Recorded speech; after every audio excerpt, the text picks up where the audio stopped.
Hi, good evening. I'd like to welcome you to Poem Praise 2. I do thank you for tuning in, and peace and blessings be upon you and your family this evening. Now, we are going to get into a real life example. This is take 3 of For Men Only. So without further ado, let's go ahead and get into take number 3, and it goes like this. Now, I think we men need to have our eyes open to the real life examples that are all around us so we can see how this actually works and what to do about it. So let me pick an example that just happened last night. Shanti was out of town with the kids, and a colleague invited me over for dinner with his wife, Donna, and 2 small children. When I arrived, Bob was working in another room with one of those fire starter devices that you click to get a flame. The following conversation occurred as the adults sat down for dinner a few minutes later. Donna: Honey, what did you do with the fire starter? Bob: I left it in the other room.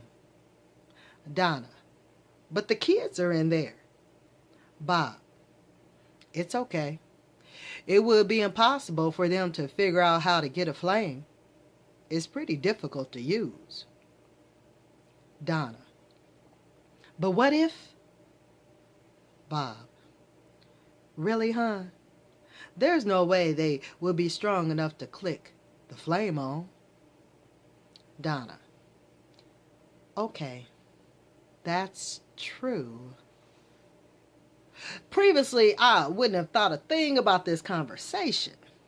But now, as I watched Donna across the table, I could tell with my newly acquired super sensitive male radar that a window had popped open and was not going to close until something set her mind at ease. So I mentioned to Bob and Donna what I've been learning about how women couldn't usually just decide to close a window and not think about something that was bothering them. Donna sat bolt upright. That's it, she said. That's exactly what I'm feeling. She pushed away from the table, moved the fire starter out of the kids' reach, and came back. Now, she said, I can enjoy dinner. Bob and I had both realized that if she hadn't been encouraged to take that 10-second action, she would have been distracted and unable to truly relax and enjoy the next hour of dinner. Even though she acknowledged that Bob was almost certainly correct, that the kids couldn't engage the fire starter, the window would have been opened and bugging her. If she hadn't been encouraged to close that window, she would have been unable to relax and enjoy dinner. I hope you all see all sorts of ramifications of this female wiring. It explains why she seems preoccupied by little things, even if you tell her to just ignore them.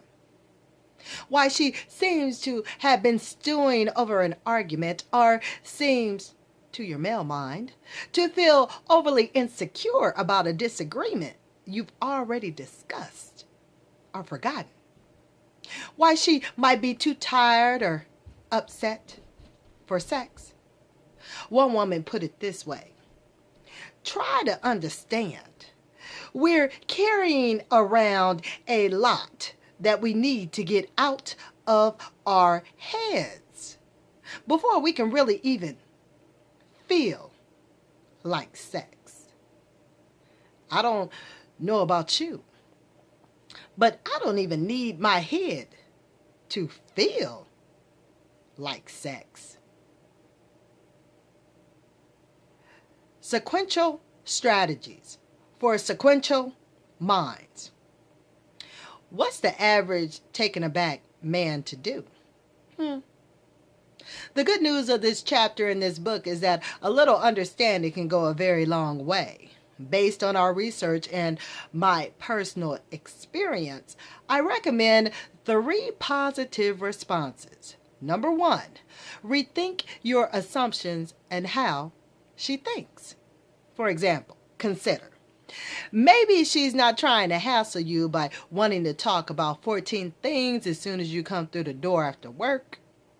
She really does have 14 files opening and running, and she can't just not think about something that may be unresolved from this morning. Also, she brings up old wounds.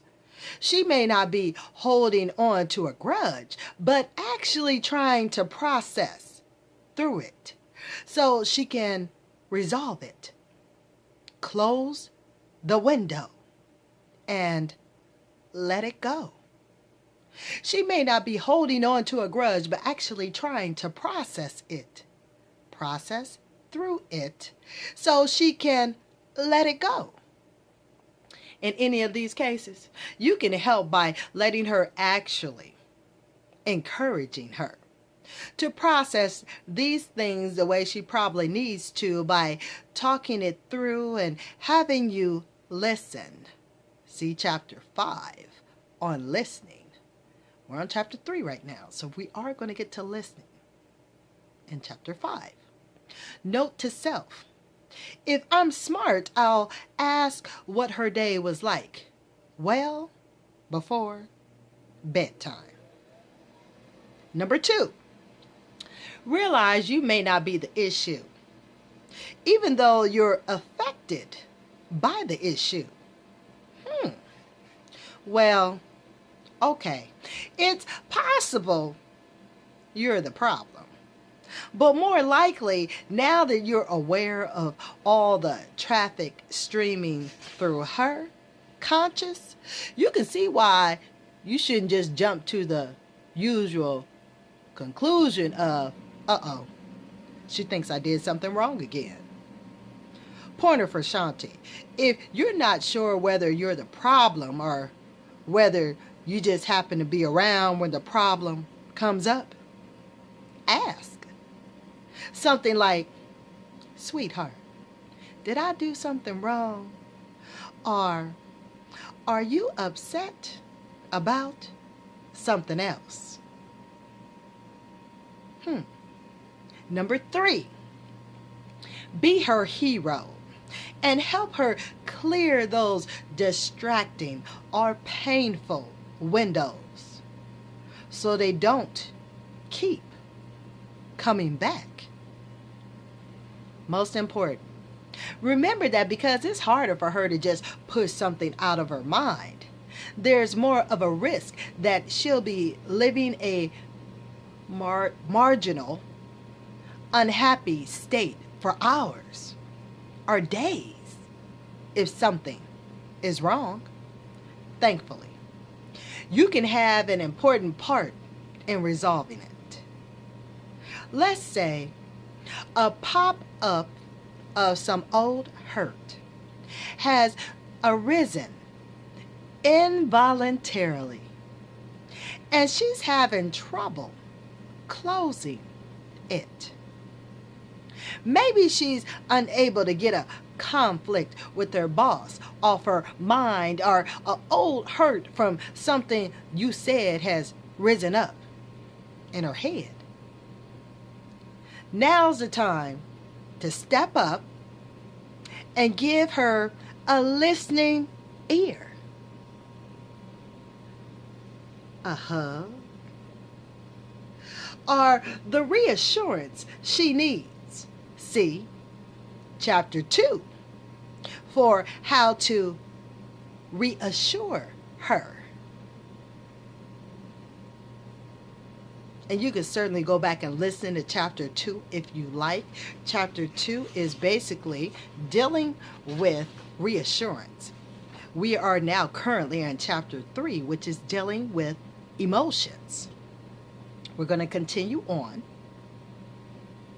so she can resolve it in her mind.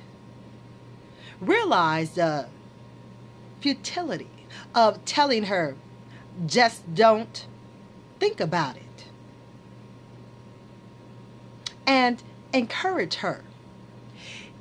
If she needs to take some action to close the window, even better, take some action yourself. Get up from the dinner table, go get the fire starter, and say, I wanted to be sure you could enjoy dinner without worrying. Be one of the few, the proud, the in the know heroes. And that does complete chapter 3. Next I have for you is going to be chapter 4. Your real job is closer to home.